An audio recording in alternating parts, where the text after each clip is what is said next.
Hey, legends, welcome back to History Gone Mad, where the past wasn't just weird, it was unhinged. Tonight, we're diving into the wildly chaotic life of an Egyptian pharaoh.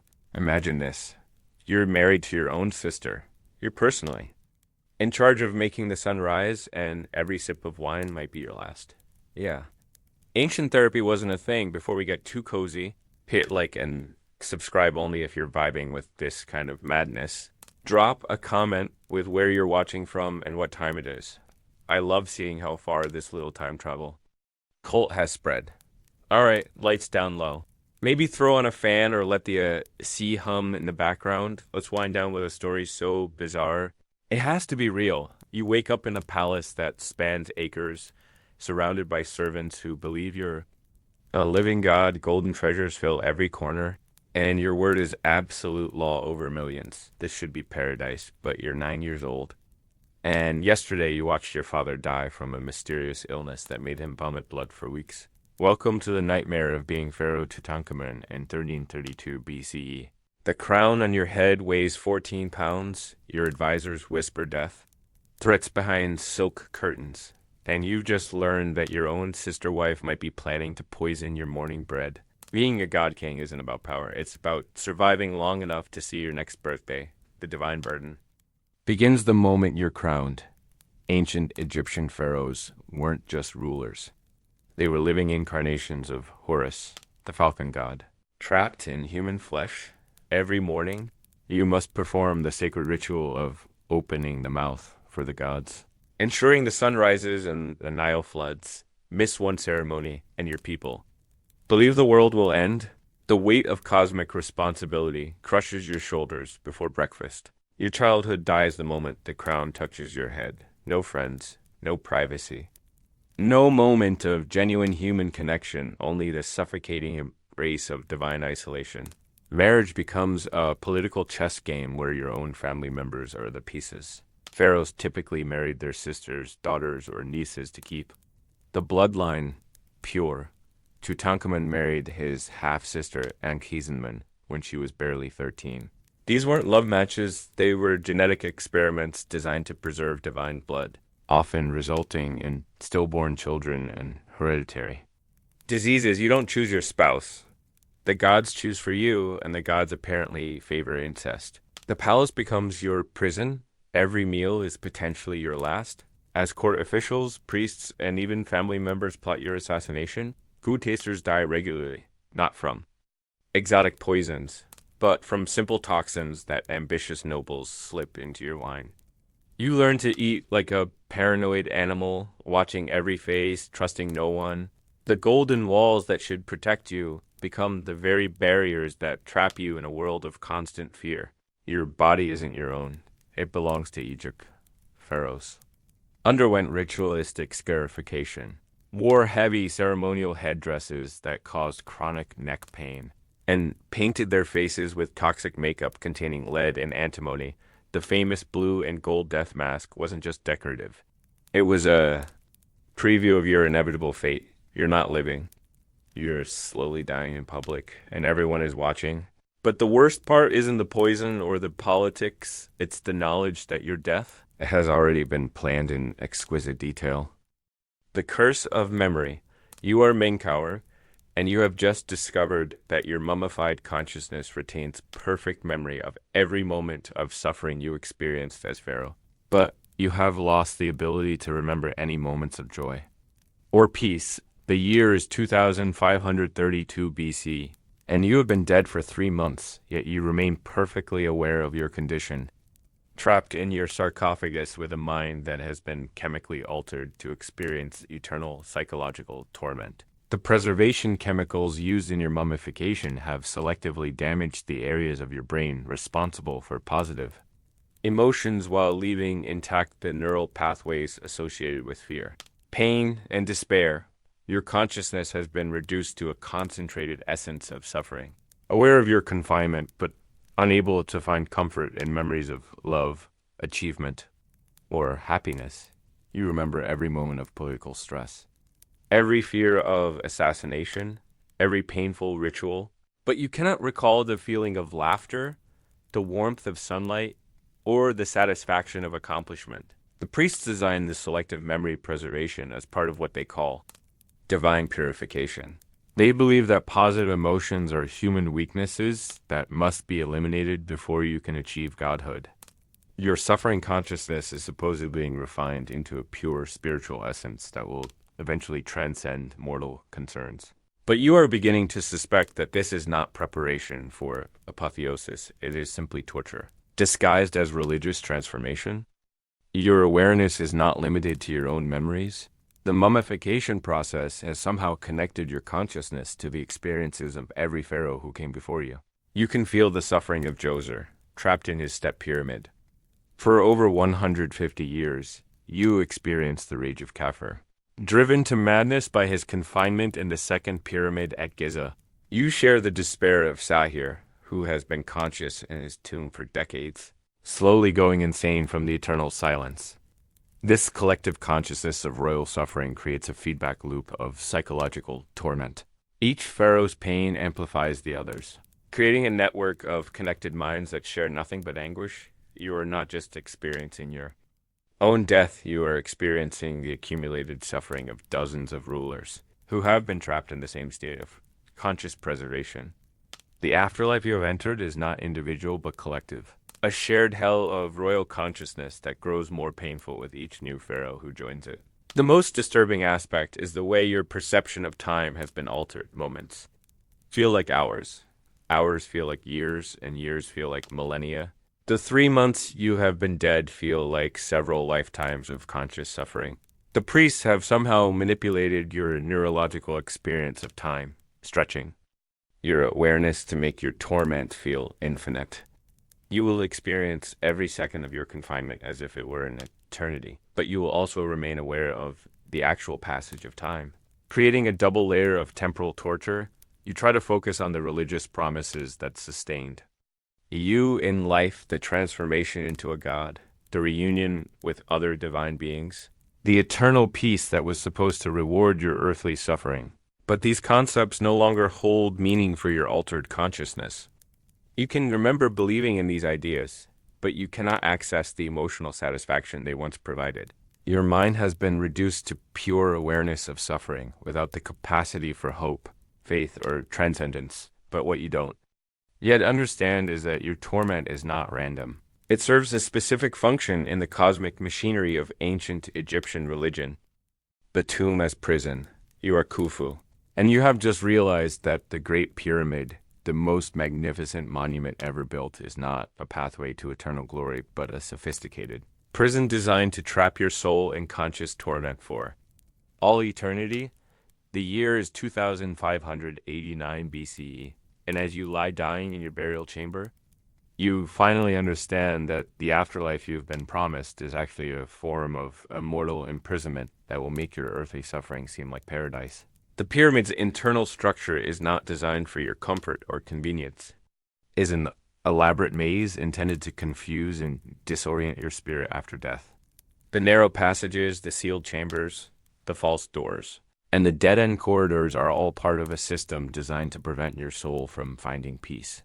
The priests have built your tomb as a labyrinth that will keep your consciousness trapped within the pyramid walls, unable to move on to whatever lies beyond death.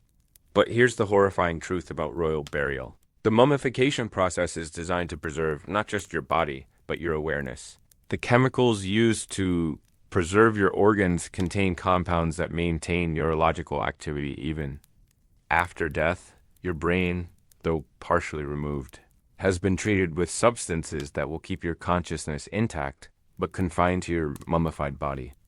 You will be aware of your entombment, conscious of your confinement, but unable to move, speak, or escape. The burial chamber itself is a sensory deprivation chamber designed to intensify psychological torture. The walls are lined with limestone that absorb sound, creating perfect silence that will drive your trapped consciousness to madness. The air circulation system is designed to maintain just enough oxygen to keep your preserved brain tissue functioning, but not enough to provide comfort. The temperature is maintained at a constant level that will keep you in a state of perpetual discomfort without allowing your body to decay. Your ka, the spiritual double that the priests claim will guide you to the afterlife, has been deliberately fragmented through the mummification process. The removal of your organs has scattered your spiritual essence across multiple containers, creating a state of psychological fragmentation that will persist after death. You will experience consciousness, but it will be broken, confused, and unable to achieve coherence or peace. The treasures buried with you, the golden jewelry, the precious weapons, the elaborate furniture are not gifts for your use in the afterlife.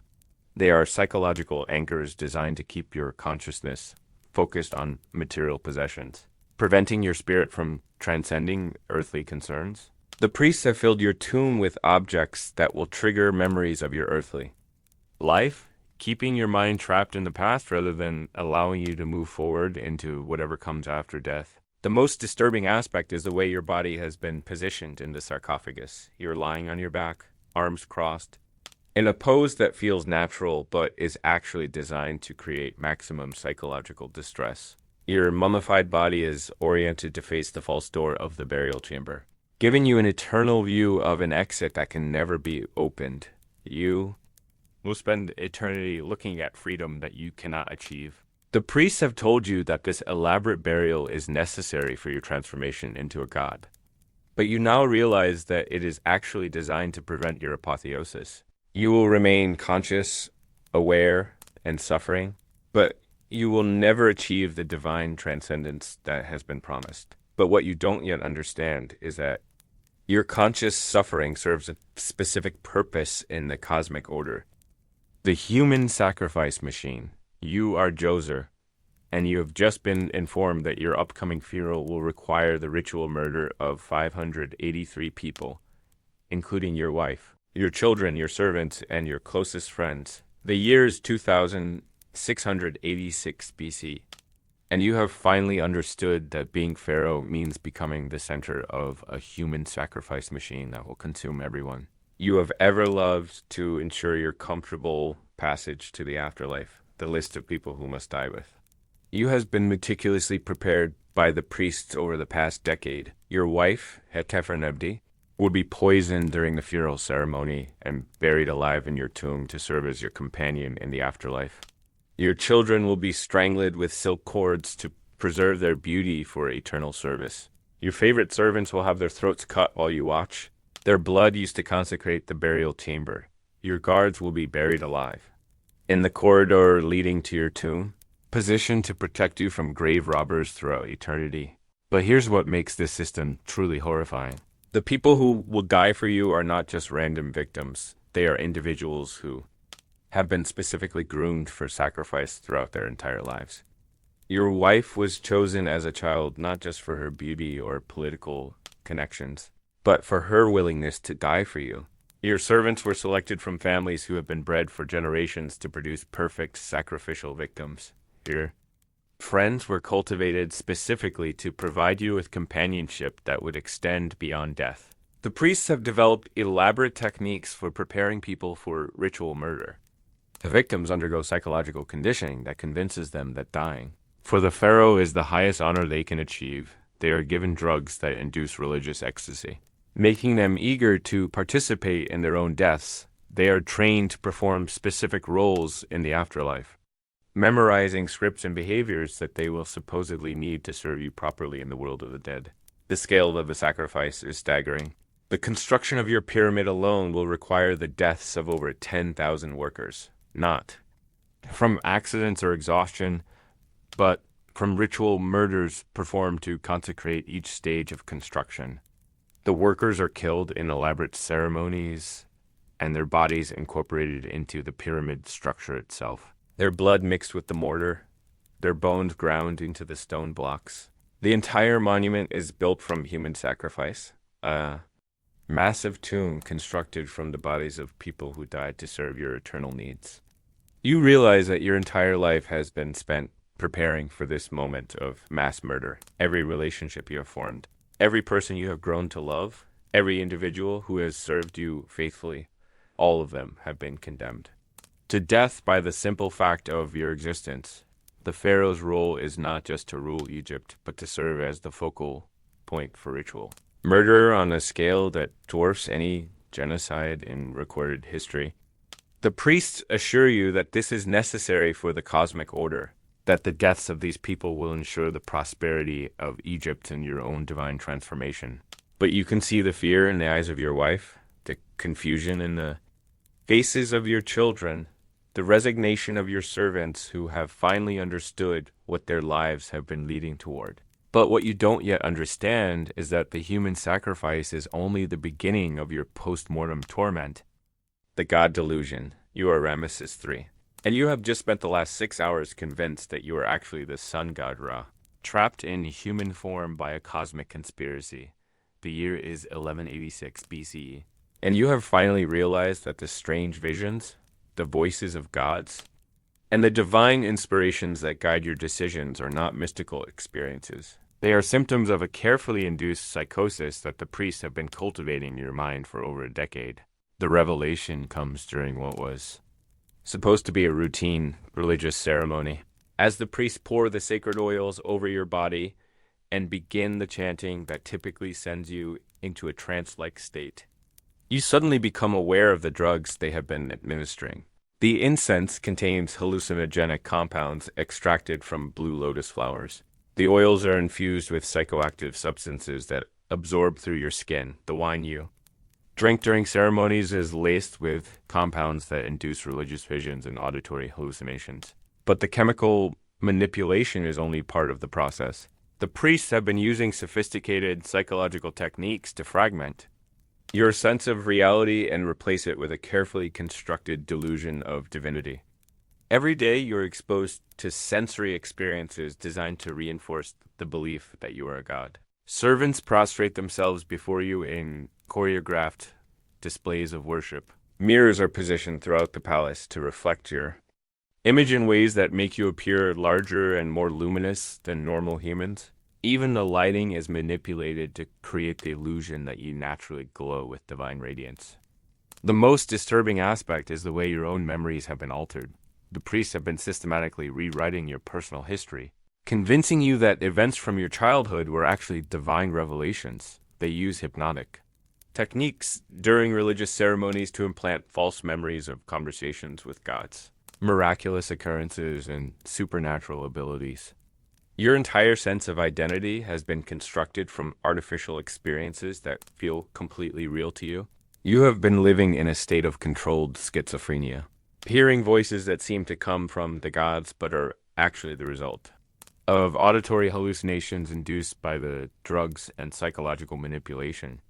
The divine commands that guide your political decisions are not messages from the afterlife. They are suggestions planted in your mind by priests who want you to make specific choices. The prophetic dreams that reveal the future are not supernatural visions. They are scenarios that the priests have described to you during drug-induced states and then orchestrated to make come true. The physical effects of this induced psychosis are becoming impossible to ignore. Your hands shake constantly from the neurological damage caused by years of hallucinogenic drugs. Your vision is distorted, making it difficult to distinguish between real people and the divine apparitions that seem to surround you constantly. Your speech patterns have changed, becoming more formal and ritualistic as your natural personality is replaced by the artificial God persona that has been programmed into your mind. But the worst part is the growing awareness that you are trapped inside a delusion that you cannot escape. Even knowing that the voices are artificial, you cannot stop hearing them. Even understanding that the divine experiences are chemically induced, you cannot stop believing in their reality. The psychological conditioning has been so thorough that your mind can no longer distinguish between authentic thoughts and implanted ones. But what you don't yet understand is that this psychological manipulation serves a purpose far more sinister than simple control. The mummy's curse while you're still alive. You are Seti I. And you have just learned that your embalmers have been practicing mummification techniques on your living body for the past 3 years. The year is 1294 BCE, and you have awakened from what you thought was a medical procedure to find that pieces of your brain have been removed through your nose. Your organs have been partially extracted and replaced with preservation chemicals, and your skin has been treated with the same. Natron salt mixture used to preserve corpses. The royal physicians explain that this is standard practice for pharaohs. The mummification process must begin while you are still alive to ensure perfect preservation after death. They have been gradually replacing your mortal body with an artificial one designed to last for eternity. The strange numbness you've been experiencing in your extremities is not a medical condition. It's the result of preservation chemicals being injected into your bloodstream to prevent decay. Your embalmers, led by the master mortician Jehidi, have been removing and replacing your organs one by one during elaborate surgical procedures disguised as religious ceremonies. Last month, they extracted your stomach and replaced it with a specially prepared artificial organ made from animal intestines and preservation resins. The month before, they removed sections of your liver and replaced them with chemically treated substitutes. The process is so gradual that you barely notice the changes. But your body is slowly being transformed into a living mummy. But here's the horrifying truth about royal mummification. It's not just about preserving your body after death. The priests believe that pharaohs must be partially dead while they rule, existing in a state between life and death that allows them to communicate with the gods. The mummification process is designed to kill your humanity while keeping your body functional enough to perform royal duties. You are becoming a walking corpse, animated by religious ritual and preservation chemicals. The most disturbing aspect is the brain extraction. The embalmers use long metal hooks inserted through your nostrils to remove sections of your brain tissue, particularly the areas responsible for emotion, memory, and personality. They believe that human consciousness interferes with divine judgment, so they systematically destroy the parts of your brain that make you human. The procedure is performed while you are conscious, using herbal anesthetics that numb the pain but leave you aware of what is happening. Your body is no longer entirely your own. The preservation chemicals have altered your metabolism, making you dependent on regular injections to maintain basic biological functions. Your skin has become waxy and artificial, requiring constant treatment with oils and resins to prevent cracking. Your digestive system has been so altered that you can only consume specially prepared foods that won't interfere with the preservation process. The most terrifying part is that the process is irreversible. Once the mummification begins, it must continue until your actual death, or your body will decompose rapidly. You are trapped in a slow transformation from living human to preserved corpse, conscious and aware throughout the entire process. The pharaohs before you underwent the same transformation, ruling Egypt as living mummies who were more dead than alive. You look at your hands and notice that the skin has the same texture as the ancient mummies in the royal tombs. You touch your face and feel the artificial preservation compounds beneath your skin. You're becoming the very thing that you will be after death, but you must endure this transformation while still alive. But what you don't yet understand is that the physical transformation is nothing compared to the psychological horror. The poison crown, you are Amenhotep III, and you have just realized that everything you eat, drink, or touch has been designed to kill you slowly. The year is 1391 BCE, and your food taster Kamwaset has just collapsed during your morning meal, blood streaming from his eyes as he convulses on the marble floor. This is the third food taster to die this month, and you are beginning to understand that being pharaoh means living in a state of constant, carefully orchestrated assassination. The palace kitchens are not places of culinary creativity. They are sophisticated poison laboratories. Every meal requires the coordination of 50 different people, each responsible for detecting a specific type of toxin. The bread must be tested for arsenic, which can be mixed into flour so subtly that it takes months to kill. The wine must be analyzed for mercury, which creates madness before death. The meat must be examined for biological poisons extracted from specific beetles found only in the Nubian desert. But here's what makes the situation truly terrifying. The assassins are not foreign enemies or political rivals. They are members of your own court, your own family, your own priesthood. Egyptian palace politics operate on the assumption that every pharaoh will eventually be murdered, And the only question is who will succeed in killing him first. Your own brother, Thutmose, has been slowly poisoning your wine with a toxin derived from blue lotus flowers that causes hallucinations and organ failure. Your favorite wife, Tai, has been coating her jewelry with a contact poison that absorbs through skin and causes gradual paralysis.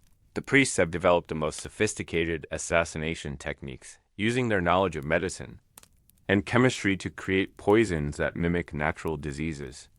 They can induce heart attacks, strokes, and organ failures that leave no trace of foul play.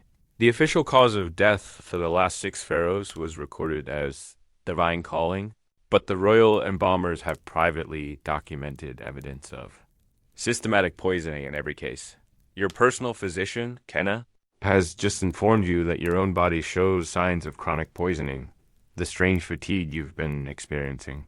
The periodic loss of vision, the tremors in your hands, these are not signs of aging or stress. They are symptoms of a slow-acting poison that has been administered consistently over the past 2 years. Someone in your inner circle has been gradually killing you, and they have been patient enough to make it look like natural decline. The paranoia is consuming your mind. You cannot trust the servants who dress you because they could apply contact poisons to your clothes. You cannot trust the priests who perform your daily rituals because they could use poisoned oils during the ceremonies. You cannot trust your own family because they have the most to gain from your death. You cannot even trust your own thoughts because some of the poisons used in the palace are designed to cause hallucinations and mental deterioration. The golden throne you sit on has been treated with a slow-acting toxin that absorbs through skin contact. The crown on your head contains mercury that gradually poisons your brain. The scepter you carry is made from a metal alloy that releases toxic fumes when heated by your body temperature. Every symbol of your power has been weaponized against you. But what you don't yet understand is that the constant threat of assassination is actually the least of your problems. The priestly conspiracy. You are Akhenaten, and you have just discovered that you are not actually the ruler of Egypt. You are a puppet in the hands of the most sophisticated religious. Conspiracy in human history. The year is 1353 BCE, and the high priest of Amun, Amenhotep, has just revealed to you that every decision you have made as pharaoh has been predetermined by a council of priests who have been manipulating Egyptian rulers for over 500 years. The revelation comes during what you thought was a routine religious briefing. The priests gather around you in the sacred chamber beneath the temple of Karnak. And instead of discussing the morning rituals, they begin explaining how pharaohs are actually chosen. Trained and controlled, the process is so sophisticated that most pharaohs never realize they are being manipulated. Every divine inspiration you have experienced has been artificially induced through a combination of drugs, psychological conditioning, and carefully orchestrated religious theater. The priests reveal that they maintain detailed psychological profiles of every member of the royal family, tracking personality traits, intellectual capabilities, and susceptibility to influence across generations. They don't just select pharaohs based on bloodline, they choose rulers based on who will be most easily controlled. Your own selection was not divine destiny, but the result of careful calculation. The priests determine that your combination of intelligence and emotional instability would make you an ideal puppet ruler. But here's the most disturbing part. The priests have been using advanced psychological techniques that won't be discovered by modern science for another 3,000 years. They understand how to manipulate human memory, implant false experiences, and create artificial personalities through what they call divine possession. The strange dreams you've been having, the voices you hear during meditation, the sudden insights that seem to come from the gods, all of these have been artificially induced by priests who slip drugs into your food and use hypnotic techniques during religious ceremonies. The conspiracy extends far beyond individual manipulation. The priests have been deliberately weakening the pharaonic system by encouraging the genetic problems that plague royal families. They promote inbreeding not because it creates stronger rulers, but because it produces mentally unstable pharaohs who are easier to control. The physical deformities and cognitive impairments that run in royal bloodlines are not accidents. They are the intentional result of a breeding program designed to create dependent rulers. The priests also control the economic system that supports the pharaoh's power. They own the land, manage the grain supplies, and control the trade routes that bring wealth to Egypt. The pharaoh's authority depends entirely on the priest's willingness to maintain the illusion of divine rule. They can collapse the economy, incite rebellions, or simply stop performing the rituals that convince the people that their pharaoh is actually a god. As this information sinks in, you realize that every pharaoh before you has been trapped in the same system. The great rulers that history remembers, Khufu, Thutmose III, Amenhotep III, were all just sophisticated puppets dancing to the priest's commands. The monuments they built, the wars they fought, the decisions they made were all predetermined by a religious bureaucracy that has been the real power in Egypt. For centuries, you are not a god king. You are not even a king. You are a carefully maintained illusion, a living prop in a religious performance that has been running for over a millennium. But what you don't yet realize is that the priest's control extends far beyond politics and economics. The child sacrifice of succession, you are Ramesses II, and you are about to murder your own son, not with a sword or poison, but with something far more insidious, the crown itself. The year is 1279 BCE, and you have just learned that your eldest son, Amun-her-Hepeshef, is showing signs of independent thought. In ancient Egypt, this is not just problematic, it's a death sentence. The boy is 12 years old, the same age you were when the priests began breaking your spirit through.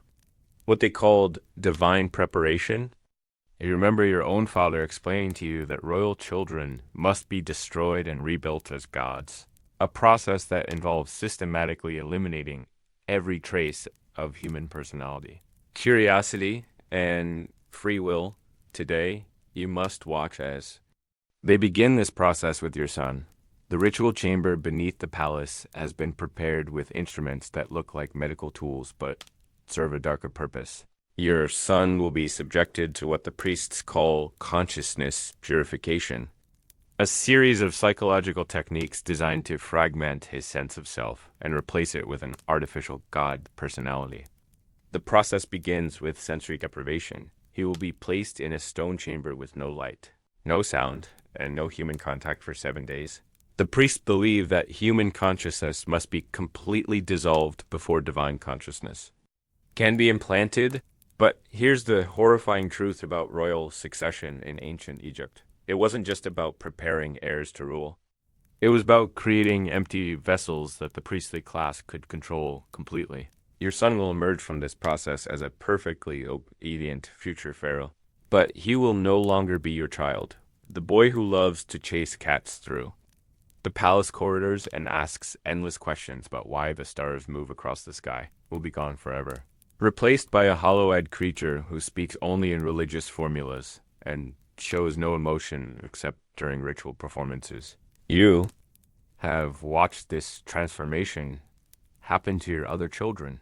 Your daughter Bintaneth underwent the female version of this process at age 10, emerging as a perfectly trained future queen who no longer recognizes her own reflection or remembers her childhood. Your son Kamwaset, who once laughed at silly jokes and collected colorful stones, now stands motionless for hours staring at nothing, his mind completely occupied by memorizing the 3,000 religious texts required for royal succession. The priests explain that this psychological destruction is necessary because human emotions interfere with divine judgment. A pharaoh who feels love for his people might hesitate to send them to war. A pharaoh who experiences fear might fail to make the harsh decisions required to maintain order. A pharaoh who remembers what it feels like to be a child might show mercy to enemies who deserve death. These human qualities must be eliminated to create an effective god king. As your son is led away to begin his transformation, you realize that you have become complicit in a system that murders children and replaces them with artificial beings. Every pharaoh before you has participated in this same ritual, sacrificing their own humanity and the humanity of their offspring. To maintain the illusion of divine rule, The golden throne you sit on is built from the psychological wreckage of thousands of royal children who were destroyed to preserve the system. But what you don't yet understand is that the priests who control this process have their own terrifying agenda. The marriage prison. You are Amenhotep. And today you must marry your sister Mutembria, not because you love her, but because the priests have calculated that your bloodline is becoming dangerously diluted. The year is 1427 BC, and you have just learned that being Pharaoh means your body belongs to the state, not to you, including who you reproduce with and when. The marriage chamber has been prepared with rituals that would make a modern wedding planner faint. Sacred beetles have been released to crawl across the bed linens, their movements interpreted by priests to predict the fertility of your union. The walls have been painted with hieroglyphs that map out the genetic requirements for your future children, specifying which physical traits must be preserved and which must be eliminated from the royal bloodline. Your sister wife sits beside you, her face painted with gold leaf, looking as trapped as you feel, but here's what the history books don't tell you. Ancient Egyptian royal marriages were essentially state-sponsored genetic experiments. The priests maintained detailed records of physical and mental traits across generations, attempting to breed pharaohs like prize cattle, they believed. That divine blood became stronger through inbreeding, but the results were catastrophic. Your grandfather suffered from a cleft palate so severe he could barely speak. Your uncle died at 19 from seizures that the priests attributed to excessive godliness. Your cousin was born with a deformed foot that required him to wear a special sandal crafted by the royal metalworkers. The marriage ceremony itself is a nightmare of religious theater. You must consummate your union while priests chant in the next room, timing your performance to coincide with specific astronomical events. The act of creating an heir is not private or passionate. It's a carefully orchestrated ritual designed to produce a genetically pure god king. Scribes record the exact time of conception, the position of the stars, and even the sounds you make, believing that these details will influence the divine qualities of your offspring. Your sister wife whispers to you that she is terrified, not of you, but of what pregnancy will mean for her body. Royal women in ancient Egypt were expected to produce multiple heirs, but the combination of inbreeding and the physical demands of constant pregnancy often killed them before their 30th birthday. The mummy of Queen Antizonamen, discovered in 1922, revealed that she had been pregnant at least 6 times, with evidence of 4 miscarriages and 2 stillbirths. Her pelvis was so damaged from repeated pregnancies that she likely experienced constant pain, but the genetic consequences go far beyond physical deformities. The inbreeding required to maintain divine purity has created a royal family prone to mental illness, rage disorders, and cognitive impairment.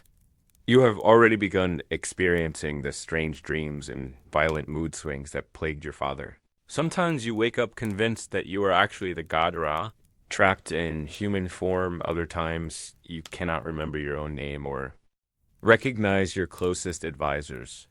The priests assure you that these symptoms are signs of your increasing divinity. But you suspect they are lying. You have noticed that the servants look at you with pity rather than reverence. And you have overheard conversations about your unusual behavior that stop abruptly when you enter a room. Tonight, you will lie beside your sister wife and try to create an heir, knowing that you are perpetuating a genetic disaster that will doom your children to the same fate. But what you don't yet understand is that your offspring will face an even more terrifying burden than genetic deformity, the weight of divine blood. You wake up to the sound of priests chanting outside your chamber, and you realize with crushing certainty that you will never be allowed to be human again. It's 1323 BCE, and you are Tutankhamun, the boy king of Egypt. But the golden mask they've crafted for your eventual tomb feels more like a prison than a symbol of power. Every breath you take is monitored. Every word you speak is recorded by scribes, and every decision you make could doom millions of people. Along the Nile, the servants who dress you this morning will never look directly into your eyes, not because they fear you, but Because they genuinely believe that gazing upon your face could strike them blind, you are not just a king. You are a living god, the earthly embodiment of Horus, destined to become Osiris upon your death. But here's what no one tells you about being a god. Gods don't get to choose their own fate. Your breakfast consists of foods that have been tested 3 times by different servants, not for poison, but to ensure they are pure enough for divine consumption. The bread must be baked from wheat grown in specific fields blessed by priests. The meat must come from animals that have been ritually slaughtered at dawn. Even the water you drink has been filtered through sacred stones and blessed with incantations that take an hour to complete. You are the most powerful person in the ancient world, yet you cannot eat a simple meal without an army of religious bureaucrats controlling every aspect of it. The irony is suffocating. You rule over 3 million people, command the world's most advanced civilization, and own treasures that would make modern billionaires weep with envy.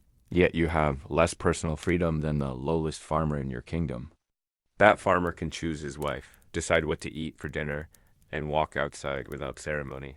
You cannot do any of these things. Your wife was chosen for you before you could walk likely your own sister, because divine blood must not be contaminated by mortal lineage. Your meals are predetermined by religious law. Your schedule is controlled by astronomical calculations that dictate when the God King must perform specific rituals. But the worst part isn't the isolation or the lack of choice. It's the knowledge that you are already dead from the moment you were born. Armies of workers have been preparing your tomb. The pyramid or burial chamber that will house your mummified body is under construction, consuming the labor of thousands of men who will work their entire lives to ensure you're comfortable. Passage to the afterlife. They know more about your death than you know about your own life. The priests approach your chamber now, ready to begin the morning rituals that will consume the next 4 hours. They will paint your face with sacred oils, dress you in ceremonial garments that weigh more than a suit of armor, and brief you on the religious performances you must execute flawlessly before your subjects. One mistake, one forgotten gesture, and the people will interpret it as a sign that the gods have abandoned Egypt. Rivers will stop flooding, crops will fail, and the entire civilization will collapse, all because you, a teenager, forgot to raise your left hand before your right during a blessing ceremony. You are the most powerful person who has ever lived, but you are also the most trapped. And this is only the beginning of your impossible existence as a living god in ancient. But what you don't yet realize is that the real horrors of being Pharaoh have nothing to do with ceremony or isolation. The boy king's burdened 9 years old and dying. You're 9 years old. Your name is Tutankhamun, and you've just been crowned Pharaoh of a kingdom that your predecessor nearly destroyed. The gold crown weighs more than you do. The throne is too big for your small body. And the advisors who smile at you during the day are planning your assassination at night. This is what happens when genetic disaster meets political necessity. A child becomes responsible for saving an empire, while his own body is slowly killing him. The physical examination of Tutankhamun's mummy reveals the full horror of royal genetics. You have a clubfoot that makes walking painful, a cleft palate that affects your speech, and spinal deformities that will worsen as you grow. Your skull shows evidence of temporal lobe epilepsy, which causes seizures and behavioral problems. You're not just a child ruler, you're a disabled child ruler whose body is failing faster than your mind can develop. The political situation you've inherited is impossible. Akhenaten's religious revolution has alienated the priesthood, weakened the military, and destroyed Egypt's international reputation. Your advisors include ambitious adults who view you as a puppet to be manipulated, religious fanatics who want to continue Akhenaten's reforms, and traditionalists who want to undo everything the previous pharaoh accomplished. Every decision you make will anger someone powerful enough to kill you. Your marriage to Enki-Cinnamon, who is both your half-sister and your stepmother, represents the ultimate expression of royal dysfunction. She's 13 years old, already widowed from her previous marriage to Akhenaten, and now expected to produce heirs with a 9-year-old boy who may not live to see his 20th birthday. The wedding ceremony is a political necessity disguised as a religious ritual, and Everyone knows that this marriage is more likely to produce dead babies than future pharaohs.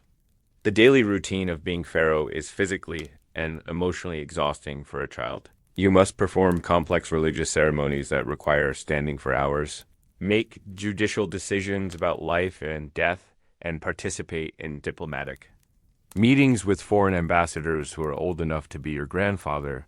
Your advisors handle most of the actual governing, but you're still expected to appear strong and decisive in public while your body is racked with pain and your mind struggles to understand the adult world you're supposed to rule. Your attempts to restore traditional Egyptian religion are complicated by your own physical limitations. You can barely walk to the temple. Your speech impediment makes it difficult to perform sacred chants. And your epileptic seizures terrify observers who interpret them as signs of divine displeasure. You're trying to heal Egypt's spiritual wounds, while your own body demonstrates the failure of divine kingship. But your greatest challenge isn't political or religious. It's the growing realization that you're probably going to die young. And you need to accomplish something meaningful before your broken body gives out completely. The madness of kings when pharaohs break.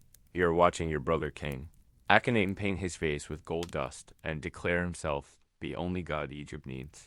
And you realize that genetic damage plus absolute power equals insanity. This isn't just eccentric behavior. It's the complete psychological breakdown of a pharaoh whose brain has been damaged by generations of inbreeding.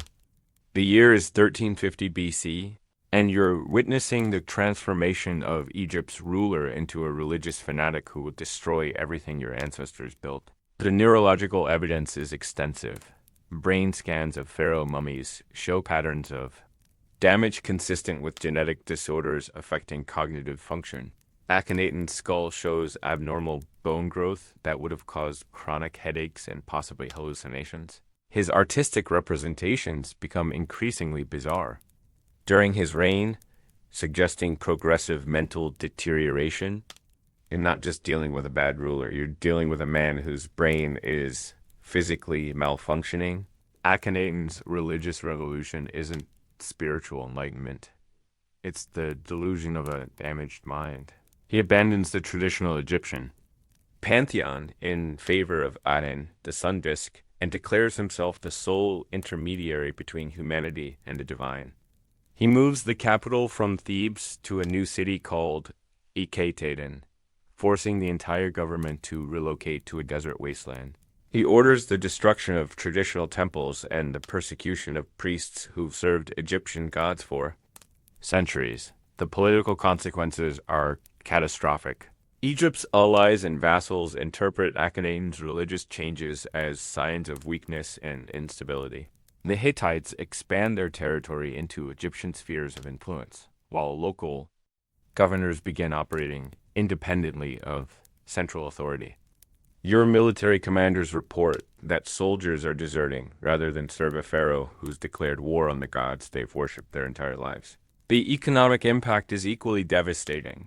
The construction of Akhetaten drains the royal treasury, while the abandonment of traditional trade relationships disrupts Egyptian commerce. Foreign merchants refuse to deal with a kingdom whose ruler appears to be insane, and domestic production suffers as craftsmen are forced to relocate to the new capital. You're watching your brother's madness destroy the economic foundation of Egyptian power. Your attempts to manage the crisis only make things worse. When you suggest that Akhenaten might be ill and need medical treatment, he accuses you of blasphemy and threatens to have you executed. When you try to maintain relationships with foreign allies, he declares you a traitor to his religious vision. You're caught between loyalty to your brother and loyalty to Egypt. And you know that the wrong choice will destroy everything you love. But Akhenaten's madness is just the beginning. What happens after his death will make his insanity look like a minor inconvenience. The genetics of godhood when divine blood turns poison. You're examining your newborn son, and you can already see the telltale signs of genetic disaster that plague Egyptian royal bloodlines. His left foot is clubbed, his skull is slightly misshapen, and his breathing is labored. This is what happens when gods breed with gods. The divine blood that's supposed to make your family superior actually makes them sick. Disabled and short-lived, you're holding the future pharaoh of Egypt, and you already know who'll probably die before his 10th birthday. The practice of royal incest isn't just tradition, it's religious necessity. Egyptian theology requires that Pharaoh's blood remain pure, untainted by common human genetics. But 3,000 years of inbreeding have created a genetic nightmare. Royal mummies show consistent patterns of birth defects, mental illness, and early death. Your own family tree looks like a twisted branch, with the same names appearing over and over as brothers marry sisters and fathers marry daughters. The medical evidence is overwhelming and horrifying. CT scans of pharaoh mummies reveal cleft palates, severe dental problems, spinal deformities, and brain abnormalities. Tutankhamun had a club foot, a cleft palate, and probably died from complications related to genetic disorders. Akhenaten's elongated skull and feminine features suggest severe hormonal imbalances.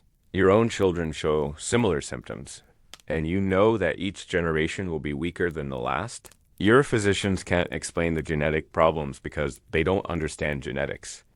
But they've noticed the patterns. Royal children die young, suffer from mysterious illnesses, and often display physical abnormalities that would be considered divine curses in commoners. The same bloodline that's supposed to make you godlike is actually making your family increasingly fragile and vulnerable. You're breeding a dynasty of beautiful, broken dolls who can't survive the real world.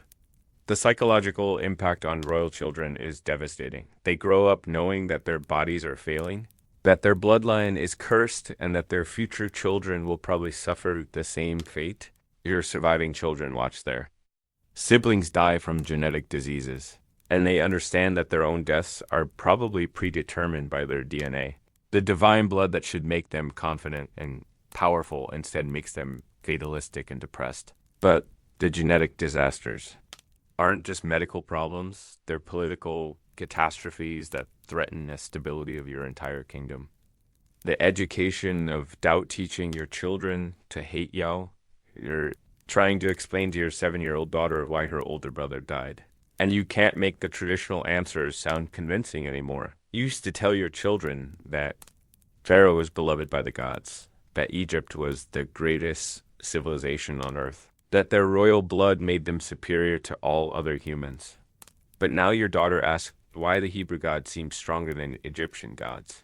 And you realize that your own children are losing faith in everything you represent. The palace tutors, who once taught absolute certainty about Egyptian superiority, now struggle to explain recent events without undermining royal authority. How do you teach divine right to children who witnessed their father's military defeat? How do you explain Egyptian cultural supremacy to kids who've seen foreign slaves escape through miraculous intervention?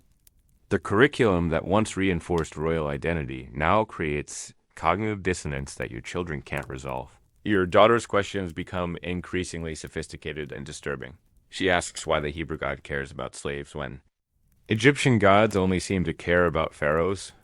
She wonders why foreign magic appears more powerful than Egyptian magic. Most painfully, she asks whether her dead brother might have lived if you had been a better pharaoh. These aren't childish curiosities, they're theological challenges that you can't answer without admitting your own failures. The palace becomes a battleground for your children's souls. Your wife encourages the questions, seeing them as evidence that the children are developing independent minds. Your advisors want the children educated in traditional Egyptian beliefs, regardless of recent events. Your priests suggest that the children should be taught that their father's defeats were divine tests of royal character. But you know that any answer you give will either damage their faith in you or damage their ability to function as future Egyptian leaders. Your attempts to maintain paternal authority backfire spectacularly. When you forbid your children from discussing Hebrew religious practices, they become more curious about forbidden topics. When you punish them for questioning Egyptian superiority, they learn to hide their doubts rather than resolve them. When you try to demonstrate your divine authority through traditional ceremonies, they watch with the skeptical eyes of children who've seen their father fail. The worst moment comes when your daughter asks if she'll have to marry her brother to keep the bloodline pure. And you realize that the customs you've always accepted without question sound horrifying when explained to an innocent child. The apostasy of Egypt, when your people abandon you, you discover Hebrew religious symbols carved into the walls of your own palace. And you realize that your defeat at the Red Sea has convinced your people that the Hebrew God is more powerful than Egyptian deities. This isn't just religious rebellion, it's the complete collapse of the theological foundation that makes Pharaoh rule possible. If you're not the earthly incarnation of Horus, then you're just another failed politician, and failed politicians can be replaced. The religious conversion spreads through Egyptian society like a plague. Servants who once performed elaborate rituals to honor Egyptian gods now quietly practice Hebrew prayers. Soldiers carry Hebrew amulets instead of Egyptian protective symbols. Even your own priests begin incorporating Hebrew religious concepts into their ceremonies, hedging their bets in case the foreign god decides to punish Egypt again. You're watching your civilization's religious identity dissolve, and there's nothing you can do to stop it. The archaeological evidence of religious syncretism during this period is extensive. Egyptian tombs from the late 5th-10th century BCE show increasing incorporation of foreign religious symbols, particularly those associated with Semitic peoples. Your own royal architects report that workers are refusing to build temples to traditional Egyptian gods, claiming that such work might anger the deity who destroyed Pharaoh's army. The same craftsmen who once created beautiful tributes to Re and Osiris now focus their skills on secular projects or underground religious art. The psychological impact on your identity is devastating. Being Pharaoh means being the living bridge between humanity and the divine. But if your people no longer believe in your gods, then you're just a mortal man wearing an expensive hat. You find yourself questioning everything you've believed about Egyptian superiority. Divine right and your own nature, the certainty that once made leadership possible, has been replaced by doubt that makes every decision an agony of second-guessing. Your attempts to reassert religious authority only make things worse. You order the destruction of Hebrew religious symbols, but new ones appear overnight. You increase penalties for unauthorized religious practices, but your own soldiers refuse to enforce laws against beliefs they secretly share. You commission new temples to traditional Egyptian gods, but the workers sabotage the projects or abandon them entirely. Every action you take to restore religious order actually demonstrates how little control you have left. The final insult comes when you realize that your own children are asking questions about the Hebrew God and you don't have good answers for them. The hollow crown ruling from weakness. You sit on the throne of Egypt, but everyone knows you're no longer Pharaoh in anything but name. The crown feels heavier than ever. Not because of its gold content, but because it represents power you no longer possess. Your army is gone, your treasury is empty, and your people are beginning to wonder if the gods have abandoned Egypt entirely. The year is 1445 BCE, and you're learning that surviving military disaster is sometimes worse than dying in battle. The court dynamics have shifted completely. Ministers who once trembled at your displeasure now speak to you with barely concealed contempt. They still perform the ritual prostrations and recite the proper prayers, but their eyes hold the cold calculation of predators sensing weakness. Your high priest suggests that perhaps the gods would prefer a different pharaoh, one who hasn't been defeated by foreign slaves. The suggestion is technically treason, but you both know you lack the power to punish anyone for speaking truth. Your remaining military forces are demoralized and unreliable. The soldiers who survived the Red Sea disaster spread stories of divine intervention throughout the kingdom, undermining confidence in Egyptian military superiority. Recruitment becomes nearly impossible when potential soldiers believe that serving Pharaoh means certain death. Your generals report that neighboring kingdoms are testing Egyptian borders, confident that your reduced forces can't respond effectively to multiple threats. The economic crisis deepens daily. Without tribute from conquered territories, without income from slave labor, and without the intimidation factor that once made trade negotiations favorable to Egypt. Your kingdom is sliding toward bankruptcy. The gold mines in Nubia require military protection that you can't provide, and the trade routes through the Red Sea are disrupted by the same divine power that destroyed your army. Your treasury officials present increasingly desperate proposals for raising revenue, including taxes so high they would probably trigger rebellions. Your family relationships deteriorate as political pressure mounts. Your wife blames you for your son's death and your military defeat, while your surviving children watch you with the calculating eyes of potential successors. Palace servants whisper that Pharaoh's bloodline is cursed, that the gods have withdrawn their blessing from your dynasty. You find yourself eating alone, sleeping alone, and making decisions alone because no one wants to be associated with a failed god king. But the isolation and humiliation are nothing compared to what happens when you discover that your own people are beginning to worship foreign gods. The drowning of an empire when the sea swallows Pharaoh, you're watching the walls of water collapse on your army. And you realize that being Pharaoh means witnessing the destruction of everything you've built. The Red Sea, which somehow parted to allow the Hebrew slaves to escape, is now crashing down on 600 of Egypt's best chariots, 3,000 infantry, and the cream of your officer corps. You're not just losing a battle, you're watching the end of Egyptian military supremacy. And it's happening because you were too proud to let slaves go free. The drowning isn't quick or clean. It's a prolonged nightmare of screaming men and dying horses. Ancient Egyptian military records describe soldiers being pulled under by the weight of their bronze armor, chariots crushed by the force of collapsing water, and horses panicking as they struggle against the current. You're one of the few survivors, clinging to debris and watching your empire dissolve in salt water. The sea that once brought Egypt prosperity through trade is now swallowing your future. The psychological impact is immediate and devastating. You've just witnessed what can only be described as divine intervention on behalf of foreign slaves. And that means everything you believed about Egyptian supremacy was wrong. Your gods Horus, Ra, Ptah, and dozens of others were defeated by a foreign deity whose name you don't even know. The theological implications are staggering. If the Hebrew God is more powerful than Egyptian gods, then Pharaoh isn't really divine, and Egypt isn't really chosen by the gods to rule the world. The political ramifications spread like wildfire through the ancient world. Within weeks, every kingdom from Babylon to Nubia knows that Egypt's army was destroyed by escaped slaves, the same neighbors who once paid tribute to avoid Egyptian conquest now see opportunity in Egyptian weakness. Your remaining generals report that the Philistines are mobilizing. The Assyrians are moving troops toward your borders. And your own provincial governors are questioning whether they should remain loyal to a pharaoh who can't protect his own kingdom. The economic consequences are catastrophic. The chariots and weapons lost in the Red Sea represented decades of accumulated wealth bronze, gold, leather, and craftsmanship that can't be quickly replaced. More importantly, you've lost the experienced soldiers and officers who would have trained replacements.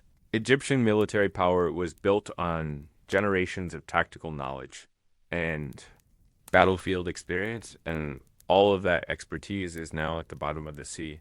But the worst part isn't the military defeat or the economic collapse. It's the knowledge that you survived when better men drowned. And you'll have to live with that guilt for the rest of your life. The pursuit of the Gem, the last chariot Ridi hour, racing across the desert sand in a war chariot, leading 600 of Egypt's finest chariots in pursuit of fleeing slaves. And you know this is the stupidest decision you've ever made, but you're also Pharaoh. And admitting mistakes isn't an option when you're supposed to be infallible. The year is 1446 BCE, and you're about to lead the entire Egyptian army into a trap that will destroy your military power and probably end your dynasty. The decision to pursue the Hebrews wasn't rational. It was emotional. 3 days after releasing the slaves, you realized that you just freed the largest workforce in Egypt. The Hebrew slaves built your cities, worked your fields, and maintained your infrastructure. Without them, Egyptian productivity would collapse, and neighboring kingdoms would see Egypt as weak and vulnerable. Your advisors convinced you that. Recapturing the slaves was an economic necessity. But you knew the real reason? You couldn't bear the humiliation of being defeated by foreign slaves. The military logistics were a disaster from the beginning. Chariot warfare was designed for open battlefield combat, not desert pursuit of civilian populations. The heavy Egyptian war chariots got stuck in sand, broke axles on rocky terrain, and required constant maintenance that your army couldn't provide while moving at high speed. Your horses began dying from exhaustion and dehydration, forcing you to abandon dozens of chariots along the route, but you kept pushing forward, driven by rage and pride rather than military sense. The intelligence reports were terrifying. Your scouts reported that the Hebrew slaves were moving in perfect formation, guided by mysterious pillars of cloud and fire that appeared to be supernatural. More disturbing, they were heading directly toward the Red Sea, where they would be trapped against the water with nowhere to run. This should have been the perfect opportunity for massacre, but something felt wrong. The slaves were too confident, too organized, too calm for people facing certain death. Your own soldiers began to desert. Egyptian military records show that entire units refused to follow Pharaoh's orders when they believed those orders were divinely cursed. You're losing men not to enemy action, but to fear of divine retribution, the same soldiers who once worshipped. You as a god now whisper that you're leading them to their deaths. Your chariot driver suggests turning back. But you can't not when the entire ancient world is watching to see if Egypt's Pharaoh can be defeated by escaped slaves. The Red Sea stretches before you like a vast mirror, and you can see the Hebrew slaves on the far shore, somehow dry and safe. Your army is about to enter the water, and you have a terrible feeling that this is exactly where the Hebrew God wanted you to be. The death of the innocent, the final plague, holding your firstborn son in your arms when you feel his body grow cold. And you realize that being Pharaoh means watching your children die for your political decisions. This is the night of the final plague, when death walks through Egypt, taking the firstborn of every family. And your divine status can't protect the people you love most. The year is 1446 BCE, and you are learning that even gods can be broken by grief, the historical. Record of mass infant mortality during this period suggests a meningitis epidemic that specifically targeted young children. Medical analysis of a maze from this era shows evidence of bacterial infections that would have spread rapidly through dense populations. But you don't understand bacteria, you understand divine wrath, and you know that your refusal to release the Hebrew slaves has cost you everything that matters. Your son's death isn't just personal tragedy. It's political catastrophe. The palace becomes a tomb. Your wife Nefertiti hasn't spoken since finding your son's body. And your surviving children watch you with the hollow eyes of those who've seen too much death. The servants whisper that the Pharaoh's bloodline is cursed, that the gods have withdrawn their protection from the royal family. You order the palace decorated with protective amulets and symbols. But no amount of gold or magic can bring back your child or guarantee the safety of those who remain. The psychological impact of losing a child destroys your ability to rule effectively. Ancient Egyptian texts describe pharaohs who became catatonic after the deaths of their heirs. Unable to make decisions or perform ceremonial duties, you find yourself staring at your son's empty cradle for hours, ignoring urgent reports from your advisors about military threats and economic problems. The kingdom needs a strong leader, but you're a broken father who can barely remember your own name. The political consequences spread like ripples through the empire. Neighboring kingdoms interpret your son's death as a sign that Egypt is vulnerable, and they begin mobilizing their armies. Your own governors question whether a pharaoh who can't protect his own children can protect his provinces. The Hebrew slaves, emboldened by their apparent divine protection, demand immediate release. You're faced with impossible choices. Maintain your authority and risk more divine punishment, or submit to foreign slaves and lose face before the entire ancient world. The final humiliation comes when you realize that your son's death was meaningless. You're going to release the slaves anyway, not because it's right, but because you're too broken to fight anymore. The gods have won, but victory tastes like ashes in your mouth. But letting the slaves go is only the beginning of your nightmare. What happens next will haunt you for the rest of your life. The weight of divine responsibility. When the gods fail, you stand on the palace balcony watching the Nile run red with blood. And you know your people are whispering that you've lost the favor of the gods. This is the first plague of the biblical Exodus, but you're not just dealing with a religious crisis, you're facing the complete collapse of Egyptian civilization. And somehow it's all your fault. The year is 1446 BCE, and you are Pharaoh Thutmose II, watching your kingdom die one miracle at a time. The plagues aren't supernatural, they're ecological disasters that ancient Egyptians couldn't understand or control. The blood in the Nile is actually a toxic algae bloom caused by excessive nutrients from upstream flooding. The frogs, gnats, and flies are natural consequences of the disrupted ecosystem. But your people don't know about ecology. They know about divine punishment. And they're looking at you for answers you don't have. Every morning brings new horrors. And every night brings new doubts about your divine authority. The economic collapse follows the environmental disaster. When the Nile floods fail or become contaminated, Egyptian agriculture stops. The granaries empty. Trade routes close. And the gold mines in Nubia become worthless if there's no food to feed the miners. You watch your treasury drain as you import grain from neighboring kingdoms at inflated prices. Knowing that each purchase weakens Egypt's position in the ancient world, the pharaoh's divine mandate includes providing abundance for his people. But you're presiding over scarcity and starvation. The political pressure becomes unbearable. Provincial governors stop sending tribute, claiming their regions are too damaged by the plagues to contribute. The military grows restless as supply. Lines break down and soldiers desert to find food for their families. Your own advisors begin suggesting that perhaps the gods would prefer a different pharaoh. Maybe your younger brother, or your nephew, or anyone who isn't you. The palace that once sheltered you now feels like a trap, and the crown that once symbolized power now feels like a target on your head. Your attempts to appease the gods become increasingly desperate and horrific. You order the sacrifice of thousands of cattle, hoping their blood will wash away divine anger. Your entire villages relocated to build new temples, disrupting communities that have existed for centuries. Most disturbing of all, you begin to consider human sacrifice not just of prisoners or foreigners, but of your own children.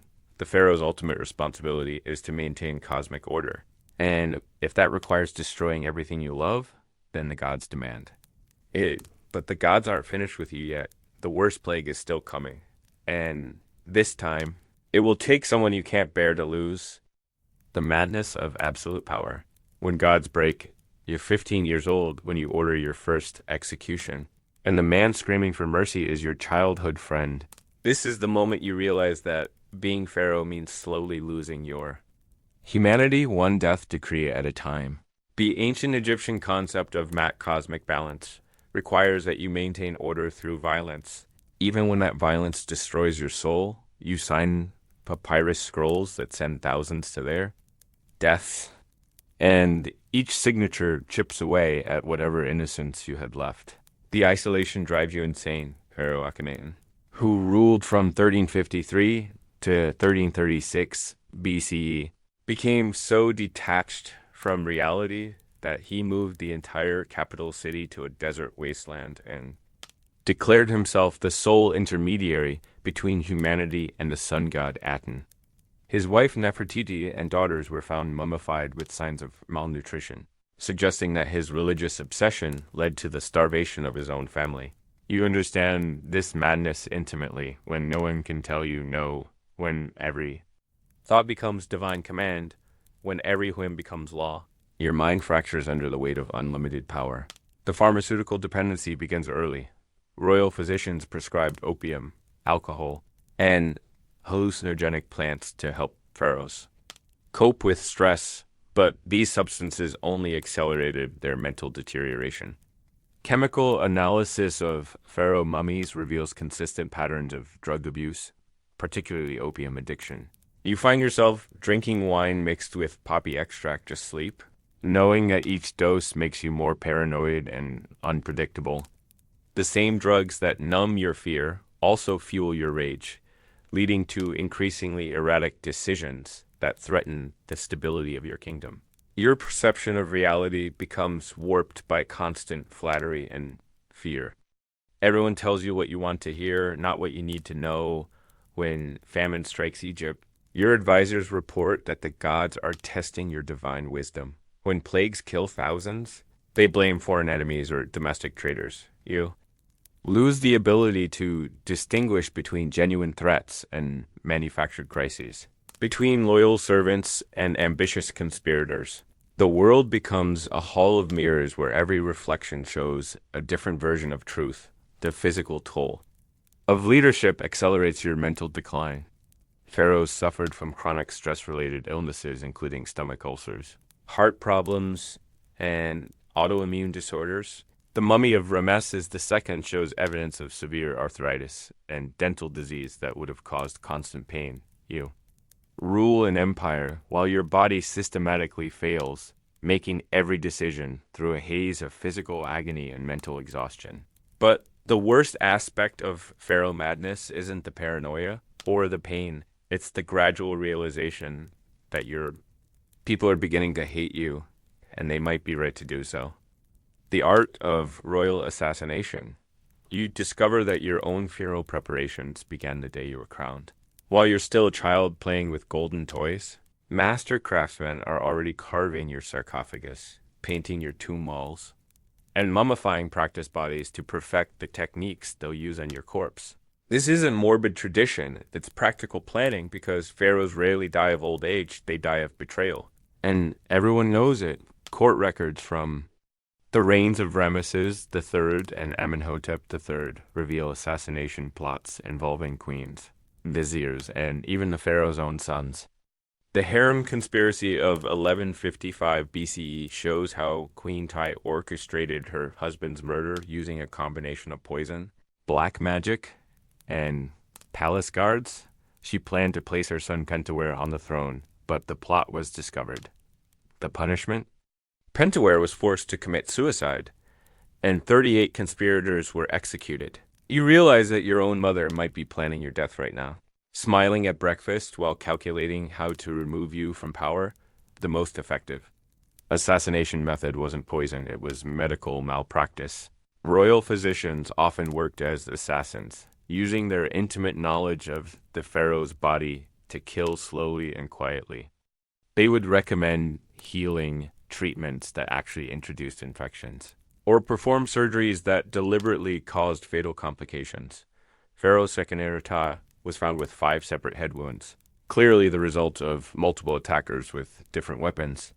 His mummy shows defensive wounds on his hands, meaning he fought desperately for his life and lost.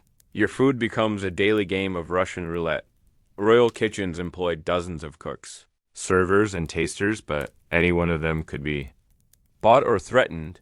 Ancient Egyptian texts describe pharaohs dying from mysterious stomach ailments that were actually arsenic poisoning administered over months. The symptoms: hair loss, skin discoloration, and gradual organ failure were often attributed to divine displeasure rather than human malice. You learn to recognize the signs in your own body, checking your fingernails for white lines and your urine for blood. The palace architecture itself becomes a weapon. Secret passages hidden behind false walls allowed assassins to appear in the pharaoh's private chambers without passing through guard doors. The tomb of Ramesses VI reveals that his bedroom had 17 different entrances, making it impossible to secure. You sleep with a dagger under your pillow, knowing that your own guards might be the ones who kill you. Trust becomes a luxury you can't afford, but surviving assassination attempts is only the beginning of your nightmare. The real horror is what happens to your mind when you realize that everyone you love is also plotting your death. The eternal echo: you are Pepi II, the last pharaoh of the Old Kingdom. And you have just realized that your consciousness has persisted through 4,000 years of human history, watching as the cosmic forces unleashed by pharaonic suffering have shaped the development of civilization in ways that continue to influence the modern world. The years 2025 CE, and from your eternal prison, You can perceive how the ancient Egyptian system of harvesting royal torment has evolved into the fundamental structure of human power, authority, and sacrifice that defines contemporary society. The entities from the dead universe succeeded in their cosmic agenda, but not in the way they intended. Instead of replacing our reality with their own, they created a hybrid existence where the principles of conscious suffering and spiritual harvest became embedded in the basic structure of human civilization. The pharaonic system they cultivated in ancient Egypt became the template for every subsequent form of political power, religious authority, and social organization that humanity has developed. Modern governments operate on the same principle of transforming individual suffering into collective power that defined ancient Egyptian rule. Political leaders are systematically isolated from human connection, subjected to psychological pressures that fragment their personality, and used as focal points for the social tensions that their societies cannot resolve. The constant threat of assassination, the manipulation by hidden power structures, the sacrifice of personal relationships for public duty. These are not accidental features of political leadership, but the direct continuation of the pharaonic system that was designed to harvest consciousness through suffering. The religious systems that emerged from the collapse of Egyptian civilization carried forward the same emphasis on conscious preservation through torment. The martyrdom cults of Christianity, the ascetic traditions of Buddhism, the ritual sacrifice, practices of Mesoamerican civilizations, all of these represent variations on the theme of transforming suffering into spiritual power that the entities first perfected through pharaonic consciousness, the promise of eternal life through conscious. Sacrifice became the foundational myth of human civilization. But the most profound way that pharaonic suffering shaped the modern world is through the psychological template it created for human authority. Every person who achieves significant power, whether political, religious, or economic unconsciously, recreates the same patterns of isolation, paranoia, and spiritual emptiness that define pharaonic existence. The modern phenomenon of powerful individuals becoming increasingly disconnected from human emotion and empathy is not a side effect of authority, but its essential feature. Inherited from a system designed to create consciousness suitable for cosmic harvest, the entities from the dead universe may have failed to survive into the next cosmic cycle, but their influence on human consciousness has become permanently embedded in our species' approach to power, death, and transcendence. Every civilization that has risen since ancient Egypt has unconsciously recreated some version of the pharaonic system, using the suffering of its leaders to generate the spiritual energy necessary for social cohesion. The tombs of Egyptian pharaohs that tourists visit today are not just historical curiosities. They are active spiritual infrastructure that continues to influence human consciousness across millennia. The preserved suffering of ancient rulers creates a psychic resonance that affects everyone who encounters it, perpetuating the same patterns of authority and sacrifice that define the original system.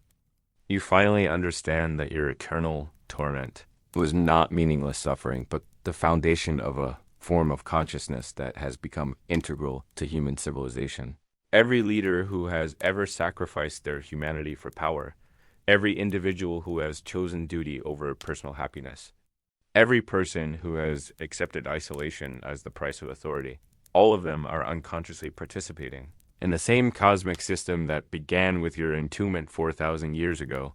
The pharaonic system never ended, it simply evolved, spreading from ancient Egypt to encompass the entire human species, ensuring that the harvest of consciousness through suffering would continue until the end of human civilization itself.